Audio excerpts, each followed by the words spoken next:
Welcome back to Market to Market. Perhaps even the casual observer would notice that the beauty industry in Trinidad and Tobago is growing.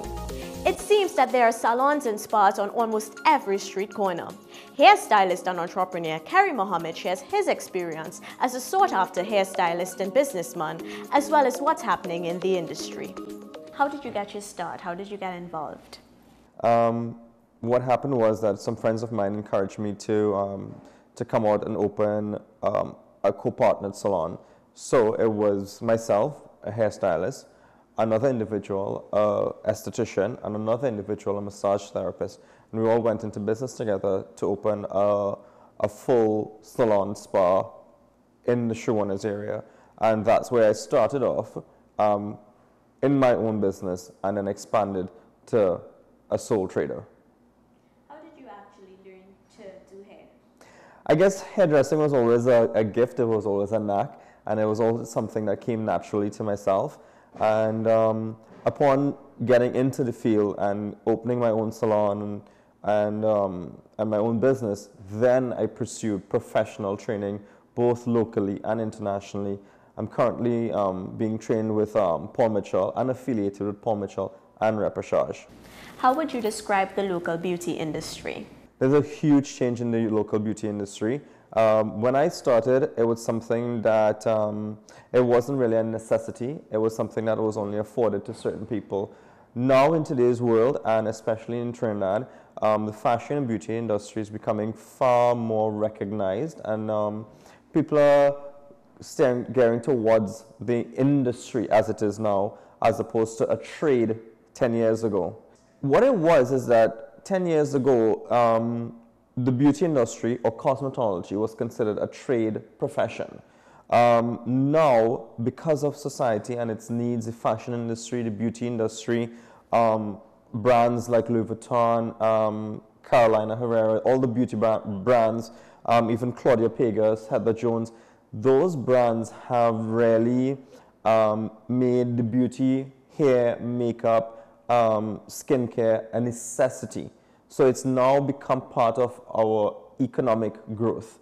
And a lot of fashion designers and beauty connoisseurs here are working towards making Trinidad actually a fashion capital within the Caribbean.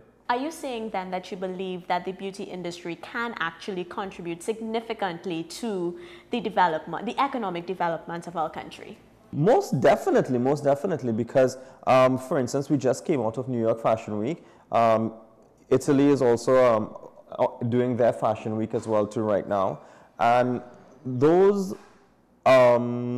industries bring a lot of economic business and growth to the economy at which they're in.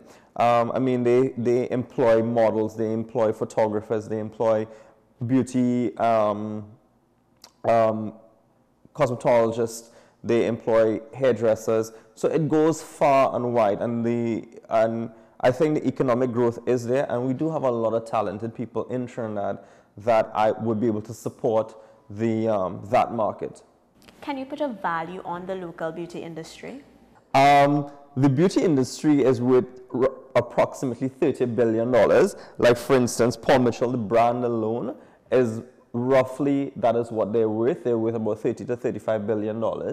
And the local beauty industry, I can't put a price on it just yet because we're now starting with the whole fashion and modeling and hair, makeup. So to put a price on that right now will be kind of difficult. What are some of the challenges experienced within the industry?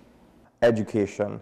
Education is one of my biggest problems in the industry right now. There are a lot of people that open up new businesses, opening up salons, opening up spas without the proper experience, without the proper education on what they're doing. And it causes a problem for professionals like myself and others who have to go in now and do damage control, repair, you know. So I would say education is a big hindrance. And for the individuals out there who want to get into the beauty and the cosmetology industry, I would say you need to, one, know and gain as much knowledge as you can, and 2, as much experience as you can. It goes a long way. There is an association that does exist. However, I think a lot of the local beauticians and cosmetologists don't embrace that, that institution, and they don't go by what the standards that that institution would have set. That's what I was going to ask. Yeah. If there are standards. There are standards. There are standards here, and there are standards internationally, which we as hairdressers and cosmetologists need to abide by. However, again, as I said, the knowledge, the open-mindedness, and the education level of some of the local stylists needs to be expanded. There seems to be a hair salon or a spa on every street corner. How do you compete? I always say there's no competition where I'm concerned, because I know what I am and I know what I'm about, and I constantly keep abreast of what's going on both here and internationally. I think my only competition is myself. I'm sorry to sound vain, but competition is good. It keeps you abreast of who you are and what you can do. And as far as my skill and my knowledge is concerned, I try to be a step above the rest consistently. You started with Salon Studio and you've kind of progressed now to Spa Studio. Was it a natural progression? Spa Studio is, yes, now a new addition to Salon Studio. Salon Studio being a full service hair salon. Spa Studio is the marriage of hair and skin. So at Spa Studio, we now offer all of the conveniences of getting a manicure, a pedicure, a facial, full body waxing, all of these spa services combined now with all of the hair services. So it's a full one-stop. What is your style philosophy? Keep it simple, keep it real, and make it your own. Because a lot of the times we have people coming into the salon, people coming into the spa with ideas, with pictures of celebrities, and as again, ideas of what they can look like.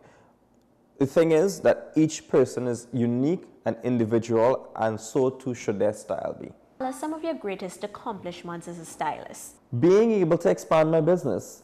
A lot of people are in business and they're very, I don't want to use the word stagnant, but the businesses remain, you know, what it is. It remains a small business. I've moved from a 2-salon, two styling chair salon to now a 20 styling chair salon.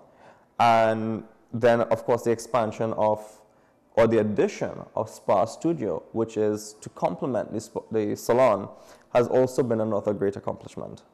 What is next for Salon Studios? What's next for Salon Studios? Taking Salon Studio internationally, which I think it's already there. I have a lot of friends, I have a lot of connections internationally, people who come from abroad to get their hair and their skin services done here. And really for Salon Studio and Spa Studio to be recognized as also one of the destinations in Trinidad, to be one of the places to go when you come to Trinidad. Who's the most famous person you've styled?